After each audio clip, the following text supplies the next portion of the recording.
함께 보실 하나님의 말씀은 누가복음 5장 8절의 말씀입니다.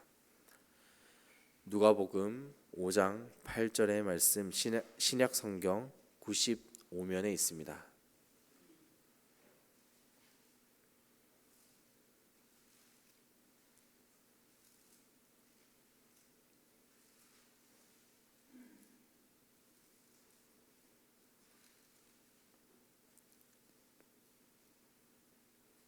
시간 누가복음 5장 8절 한 줄의 말씀을 다 함께 봉독하겠습니다. 시몬 베드로가 이를 보고 예수의 무릎 아래에 엎드려 이르되 주여 나를 떠나소서 나는 죄인이로소이다 하니 아멘.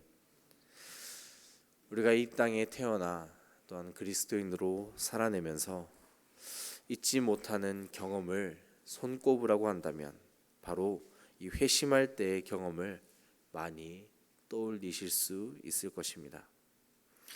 물론 우리가 사도 바울처럼 회심한 뒤에 내 삶이 180도 달라지지 않았다 하더라도 여전히 내 삶의 변화가 없는 것처럼 우리가 느껴지더라도 우리 각 사람에게는 회심의 경험이 저마다 있기 마련입니다.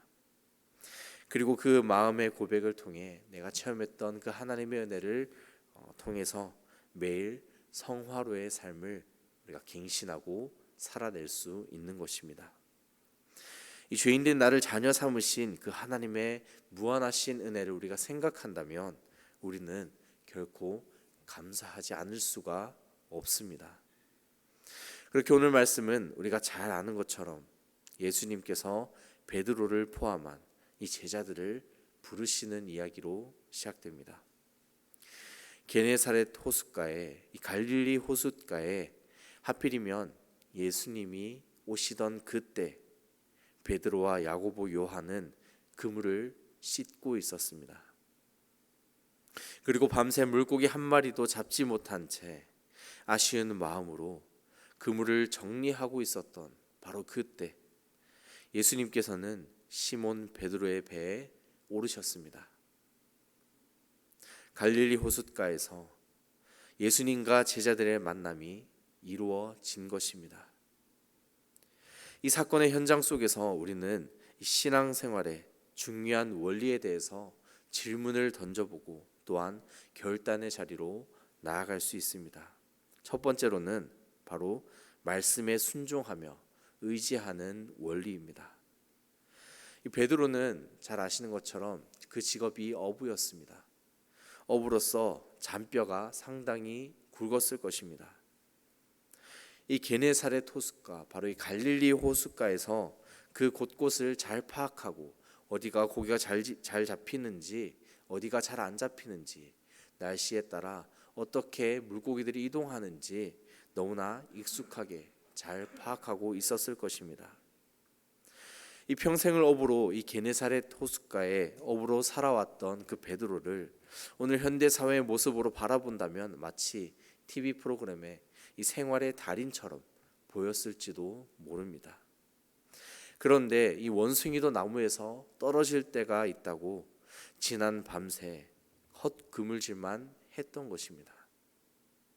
무트로 올라와 이 그물을 씻는 베드로는 어떤 생각을 가지면서 그물을 씻고 정리했을까요?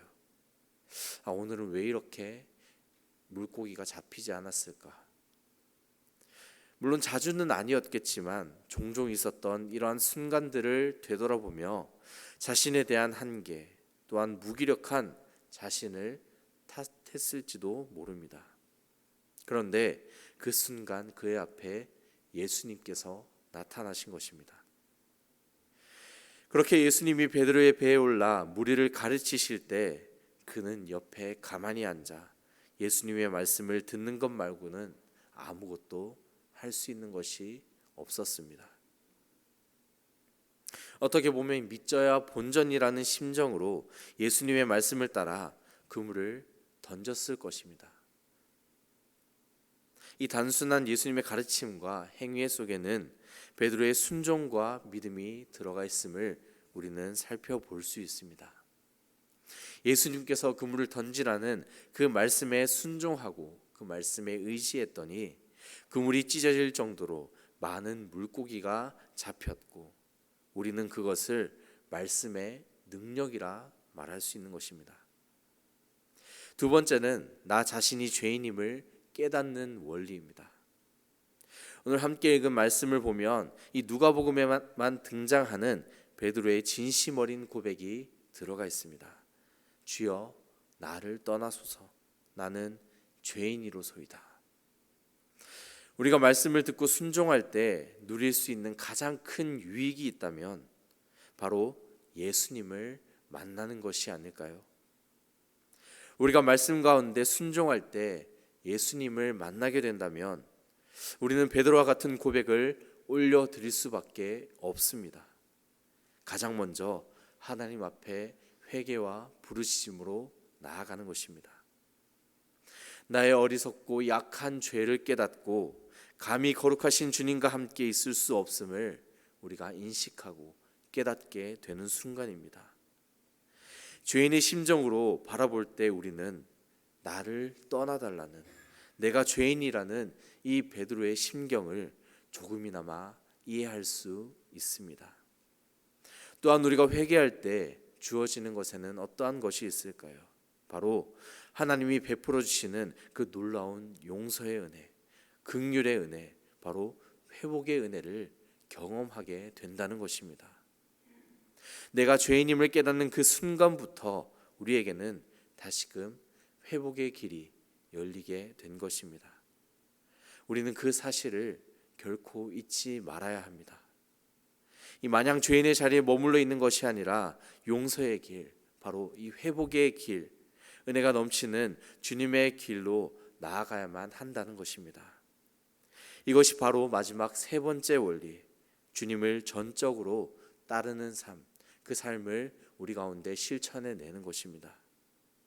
베드로는 모든 것을 버리고 예수님을 따라갔다고 기록합니다. 함께 있던 야고보와 요한, 또한 이 평행 본문으로 등장하는 안드레까지, 이 네 사람은 주님보다 더 귀한 것이 없고 주님 안에 참 생명과 복음의 능력이 있음을 깨닫고 그것을 분명히 알았기 때문에 주님을 따를 수밖에 없었습니다. 그렇게 그들은 이제 물고기를 낚는 어부가 아닌 사람을 취하는 어부가 되라는 이 예수님의 명령을 따라 제자로서의 새로운 삶을 살게 된 것입니다. 우리가 세상에서 추구하는 것들, 돈이나 명예나 능력 같은 것들, 물론 많이 가져서 나쁘다고만은 할 수 없습니다. 저도 내심 돈이 많았으면 좋겠고, 그리고 능력이 있었으면 좋겠고, 어디 하나 빠지지 않는 대단한 사람이고 싶은 마음이 너무나도 굴뚝 같습니다. 우리 모두가 이러한 욕망을 지닌 채 살아가고 있습니다.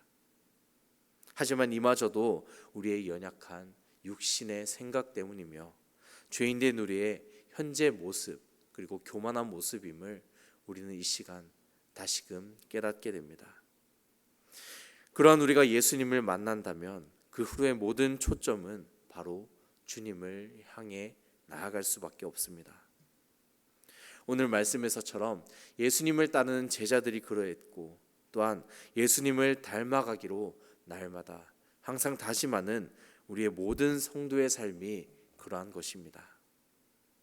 날마다 주님만을 따르기로 결심할 때 우리는 오직 주님께만 집중하는 성화의 삶을 살아낼 수 있게 되는 것입니다. 따라서 오늘 말씀의 격언은 이 종교개혁자 마틴 루터의 말을 잠시 빌려 써보았습니다. 자신의 죄를 인지하는 순간 하나님의 구원 역사는 시작된다. 이 참된 신앙생활의 원리, 가장 처음의 시작은 우리가 말씀에 순종하며 자신의 죄를 깊이 깨닫는 데 있습니다. 그리고 그 가운데 주님께서는 이미 우리 가운데 구원의 역사를 시작하셔서 언제나 우리를 지켜보시고 주님께 합당한 길로 늘 인도해 주십니다.